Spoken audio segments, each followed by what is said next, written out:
Bonjour à tous, bienvenue sur la chaîne de Plankton Curieux. Donc comme tous les matins, revue d'actualité, revue de marché. Point sur le marché, c'est tout rouge. Voilà, vous êtes content avec cette information. Pour le moment, rien vraiment d'inquiétant, hein. Les plus grosses baisses, c'est de l'ordre de 10% pour le top 100 crypto. Clairement, on s'en fiche. Hypecoin, voilà, 10%, vous le voyez. Je trouve que c'est assez intéressant.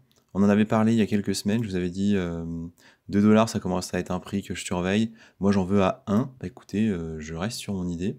On est à 1,90 au moment où je fais la vidéo. J'attends que ça aille plus bas. Et j'en profite pour vous parler peut-être de 2-3 autres cryptos que j'avais mentionné lors de cette vidéo il y a peut-être 3-4 semaines quand le marché avait vraiment baissé. Donc il y avait Algorand dedans qui continue à consolider, voire baisser autour des 0,11, 0,10. À mon avis, il y a un moment où ça finira par repartir à la hausse, hein, d'ici peut-être 6 mois, 1 an. Donc sur des zones plus basses, j'irai certainement en chercher un petit peu. Il y avait Axis aussi, mais Axis il avait un peu remonté, il n'est pas assez bas, donc on va pas les regarder tout de suite. Si on se concentre un peu plus sur nos grosses capitalisations, bon, Bitcoin, voilà, on retourne sur les 30 000, hein, ce qui fait que on est passé de 31 à 30 en une journée, donc même si c'est que 2-3% de baisse, voilà, le reste du marché est dans le rouge. À voir si ça va aller plus bas, ça me semble pas du tout déconnant de penser ça, mais pas de certitude, donc pour le moment, de toute façon, une situation qui est relativement plate en fait, hein. On n'est ni dans une zone où on a suffisamment baissé pour acheter, selon mes critères, et encore moins dans une zone pour vendre. Donc, je vais pas faire grand chose pour le moment et je vous tiendrai au courant si je fais des achats dans les prochains jours. Au niveau de l'indicateur d'Alcoin Season, on regarde ça de temps en temps, 2-3 fois par semaine, c'est intéressant de s'informer. Là-dessus, de garder un œil, on voit que après la petite hausse qu'on a eue tout début juillet, il y a une semaine, on était monté à 14, 15, 16. Voilà, là, on est en train de redescendre gentiment à 12, concrètement, et on le voit bien sur la map, c'est bien la baisse de Bitcoin qui entraîne la baisse du reste du marché. Donc, Altcoin Season, il n'y en a pas. Pour l'instant, c'est de la Bitcoin Season très très forte. Et au niveau des volumes, on voit que sur Bitcoin, on a les grosses résistances toujours au 31,5 et au 32. Pour le moment, évidemment, on est en baisse, donc les résistances ont fait office de zone de résistance, tout simplement. Hein, c'est-à-dire qu'ils ont joué leur rôle. On n'a même pas rebondi dessus, hein, pour être tout à fait précis. Et au niveau des volumes acheteurs, des quantités de Bitcoin achetés, l'ensemble du marché est vraiment sur le bas. On voit, vous voyez, hein, les différentes zones de couleurs que clairement personne n'achète, à part les plus gros portefeuilles. Les portefeuilles qui achètent entre 1 million et 10 millions, ou qui ont une taille entre 1 million et 10 millions plutôt, eux sont à l'achat depuis 3 jours déjà, et en légère baisse, mais pour le moment assez dynamique. À suivre avec grand intérêt. En général, j'aime bien suivre ce qu'ils font, ces gros portefeuilles, mais eux aussi peuvent se tromper. Et pour le moment, écoutez, j'ai pas très envie d'acheter. Voilà pour le point sur le marché. Maintenant, on va parler actu, on va parler de Binance. On a pas mal d'infos, un peu en tous sens, qui sont intéressantes. Déjà, bien évidemment, CZ, hein, donc le CEO de Binance, qui dénonce le FUD, ça on peut le comprendre, hein. Ça se passe globalement pas très bien pour Binance ces dernières semaines, en Amérique et ailleurs. Et donc là, le FUD porte un peu sur une crise managériale. Qu'est-ce qui se passe? Concrètement, on a un certain nombre de personnels du management de Binance qui s'en vont. Voilà. Donc le directeur stratégique de Binance, Patrick Hillman, a annoncé qu'il quittait la plateforme. Alors il a ajouté en bons termes, ce qui a un peu fait de bruit et globalement a dû entraîner ses aides à mettre un peu les formes autour de ça, en tout cas d'un point de vue de l'information qu'il transmet, hein, de l'image de Binance. Et donc oui, en fait, il y a même un peu plus de monde, on dit plus de FUD sur certains départs, il y a du roulement, mais après il dit que c'est normal, hein, ça arrive dans toutes les entreprises. Les raisons imaginées sont fausses, et en fait, ce qu'il nous met en avant, c'est que l'organisation est passée de 30 personnes à 8000 en 6 ans. Donc c'est vrai, un Binance à 6 ans, je crois que l'anniversaire était il y a très très peu de temps, hier ou dans les derniers jours. Et donc oui, de 30 à 8000 personnes en 6 ans, c'est énorme, c'est absolument incroyable. Et sur ce point-là, il a raison, n'importe quelle entreprise pourrait connaître une crise managériale à ce moment-là. C'est-à-dire que vous étiez manager de 1-2 personnes il y a 6 ans, aujourd'hui vous en gérez peut-être 100, 200, voire quelques milliers. Eh bien oui, votre travail a complètement changé, les personnes avec qui vous échangez, tout ça a évolué, c'est plus vraiment l'euphorie du bull market, hein, ça fait quand même 1 an et demi que c'est fini. bah, ça peut se comprendre que vous en ayez marre, que vous en ayez assez, que vous ayez envie d'autre chose. Donc effectivement, hein, c'est deux choses qui peuvent s'entendre, à mon avis. C'est pas forcément déconnant. Le fait est qu'en fait, ces informations-là viennent alimenter toujours plus d'informations négatives pour Binance, qui est, comme ils disent ici, un peu dans une série noire. Et donc j'ai vu un autre article qui va dans ce sens-là, qui est assez intéressante. Les employés donc de Binance Gemini en pleine gueule de bois, donc le titre n'est pas forcément super évocateur, mais concrètement ce qui est intéressant dans cet article-là, c'est cette espèce de petite matrice. Je crois pas qu'elle ait un nom réellement donné, mais ça va être une espèce de matrice qui met en relation le bonheur des employés et la croissance de l'entreprise. Donc vous le voyez, en abscisse, on a le bonheur, donc à gauche plutôt triste pour les employés, à droite plutôt content. Alors après, comment est-ce que cette stat a été mesurée? On n'en sait rien, mais on va se contenter de l'info qu'on a là. Donc toujours à prendre avec des pincettes, attention. Il y a quand même la source ici, ça c'est intéressant. Donc trueup.io, à checker pour vérifier un peu ce qu'ils font comme type de boulot. Et la vitesse de croissance. Donc effectivement, on le voit d'abord au niveau de la croissance. Binance, c'est celle qui a le plus de croissance. Et c'est tout à fait correct. On l'a vu juste avant.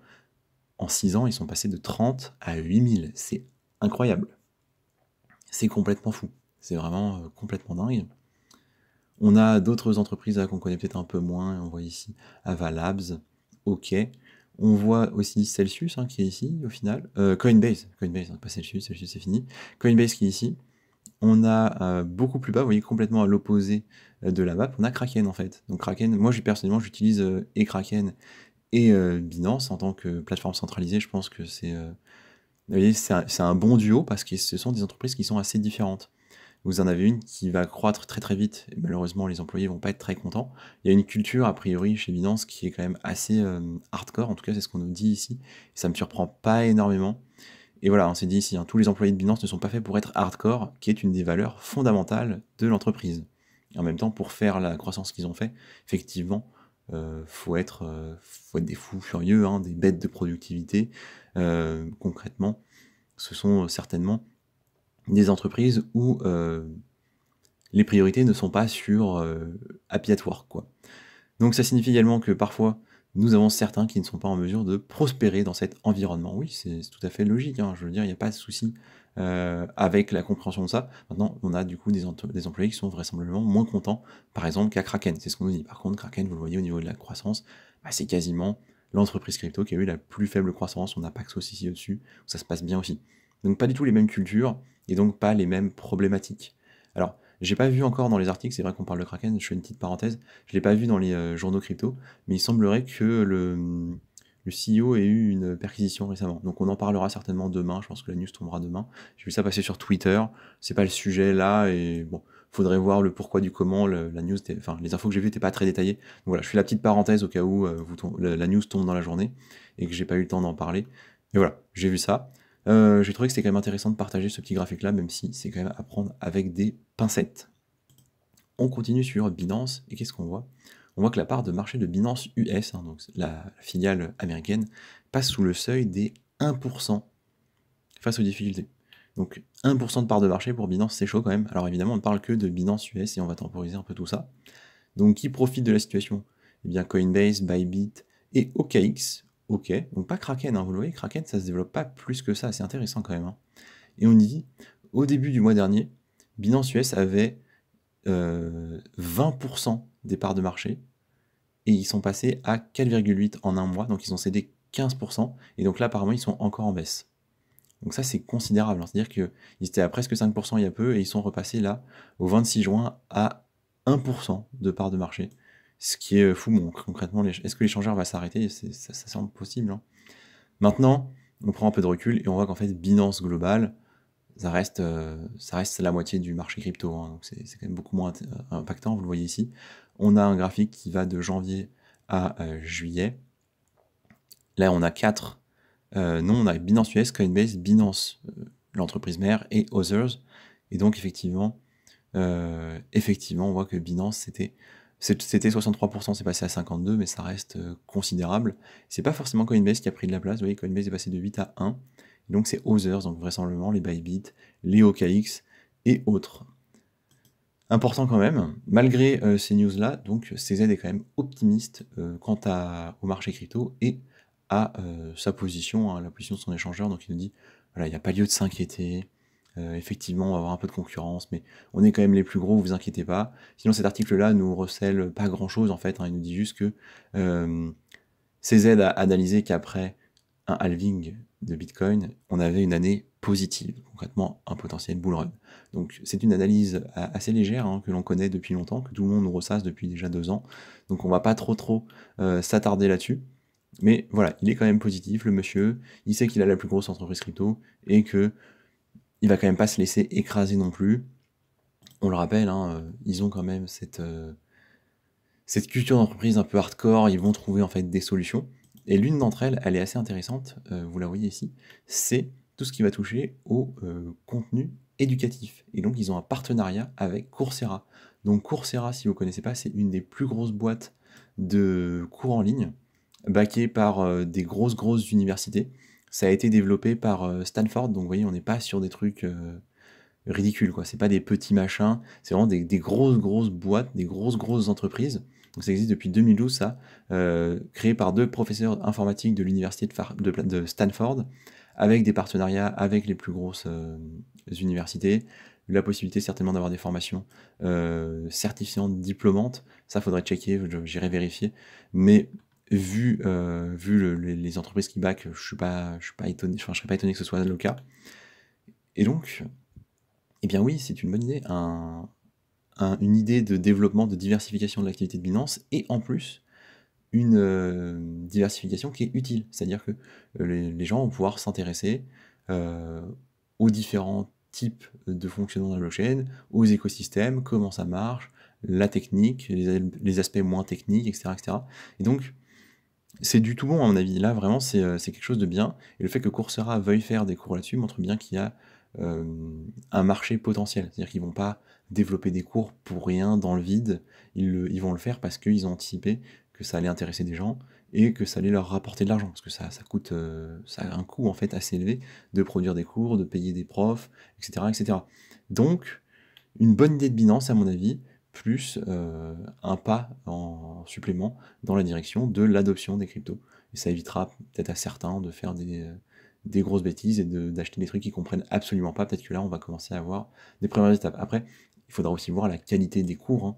Mais voilà, je trouve que c'est plutôt bien et que c'est un bon angle d'approche. Maintenant, on va parler quand même du volume crypto. Donc là, on change un petit peu d'informations, mais on va quand même parler de Binance. Donc les États-Unis qui ne représenteraient plus que 9% du volume des échanges de Bitcoin. C'est vraiment pas énorme, hein. Je rappelle, les États-Unis, c'est quand même un gros bout de la crypto, notamment au niveau du mining de Bitcoin. Et donc, qui dit mining dit à un moment ou un autre échange.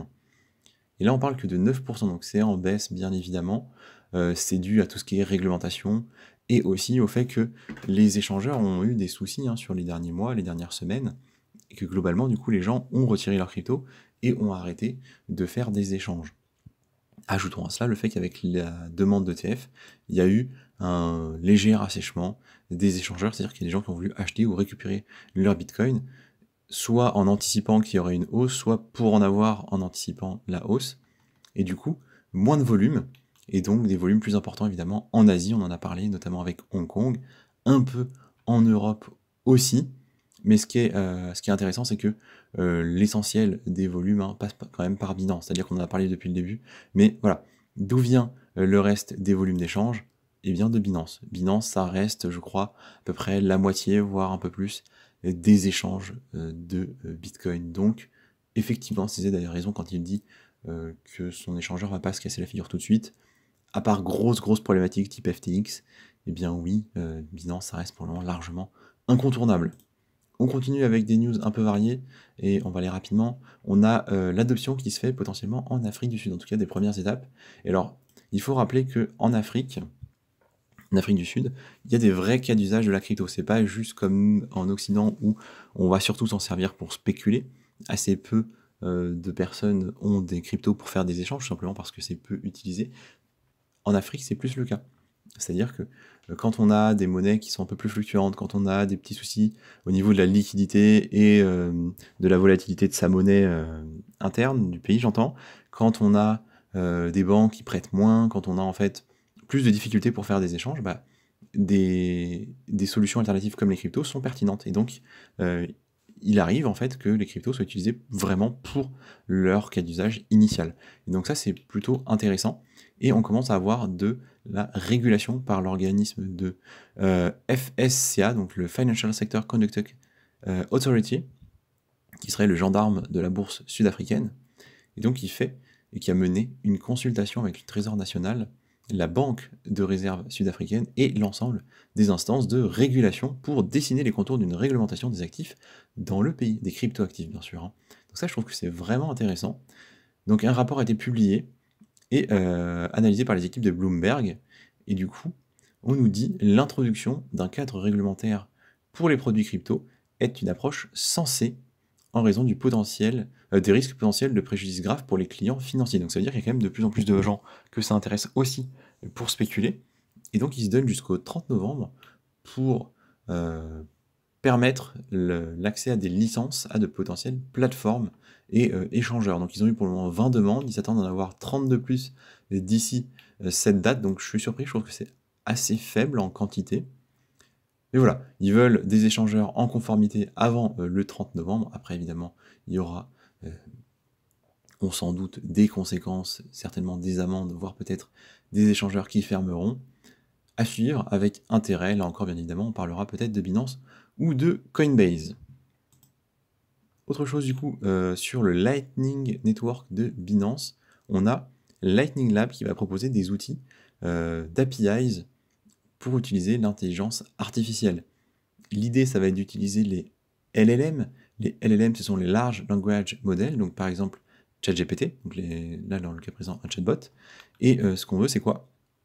Et bien pour le gestionnaire du Lightning Network, c'est l'idée d'intégrer le Layer 2, donc le Lightning Network, à des LLM, donc à ChatGPT. Et donc ça serait une solution de scalabilité de l'entreprise pour permettre en effet de fluidifier les transactions de BTC. Donc en quoi ChatGPT va permettre d'améliorer les transactions? Je suis pas sûr, mais apparemment, ils nous disent qu'elle va permettre de rendre les transactions moins coûteuses, et donc l'intégration de ces technologies est une question d'accessibilité pour le secteur de l'intelligence artificielle. Donc moi, c'est un peu plus ce point-là que je vois.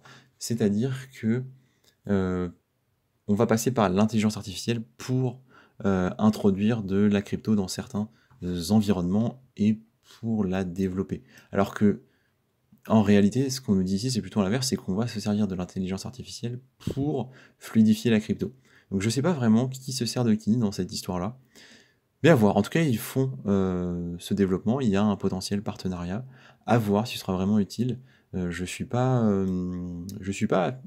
tout à fait convaincu par la chose. Je ne sais pas trop quoi en penser pour le moment. N'hésitez pas à me donner votre avis. Si vous avez des éléments en plus, j'ai trouvé que c'était pas forcément très très clair en termes de fonctionnalité stricte. Qu'est-ce que ça va vraiment apporter? Qu'est-ce que ChatGPT va vraiment faire sur le Lightning Labs? Et qu'est-ce qu'il va vraiment apporter au réseau BTC?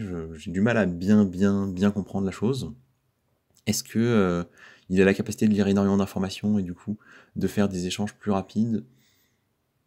Je me demande le comment de ça marche. En quoi c'est plus efficace que ce qui existe déjà? Je trouve que c'est pas très clair, donc à creuser si vous avez des infos. N'hésitez pas à me donner votre avis. Et on termine sur la Banque d'Angleterre et sa CBDC. Ce qui est intéressant, c'est qu'ils mettent en avant certains risques, donc au niveau notamment de la confidentialité. Il y a une partie importante de la population qui trouve ça peu souhaitable, que globalement, il y a de nombreuses critiques sur les niveaux de surveillance et de confidentialité. Et donc, la Banque d'Angleterre va travailler avec l'entreprise Nugget, qui est un échangeur, une plateforme de paiement qui lutte dans la fraude, enfin contre la fraude et tout ce qui va être blanchiment d'argent, etc. dans la technologie. Et en fait, la partie intéressante est ici, et c'est vraiment pas négligeable. On nous dit, alors à voir si c'est vrai ou pas, Nuggets promet une fonctionnalité qui utilisera des connexions intraçables. C'est fou ça quand même, non? Pour échanger et vérifier en privé les informations d'identification sans révéler les identités. Donc ça fait penser au Zero Knowledge Proof, bien évidemment, où on peut vérifier une information sans la révéler. Donc effectivement, ce serait intelligent. Donc effectivement, c'est ce qu'on nous dit ici, du coup. Ce serait vachement bien. Ce serait vachement bien parce que du coup, ça rassurerait, je pense, beaucoup de personnes. et ça limiterait potentiel le pouvoir de contrôle. À vérifier quand même, à vérifier, à voir comment ça va être. Est-ce qu'il y aura pas, des portes de sortie là-dessus? Moi, je pense que oui. Mais bon, écoutez, ça reste une news qui est plutôt positive vis-à-vis, de la peur qui est générée par les CBDC. Donc intéressant de la partager. Et ça conclut, cette vidéo qui va déjà être un peu longue. Donc merci de m'avoir écouté jusque-là. Je vous souhaite une très bonne journée et à demain pour une prochaine vidéo.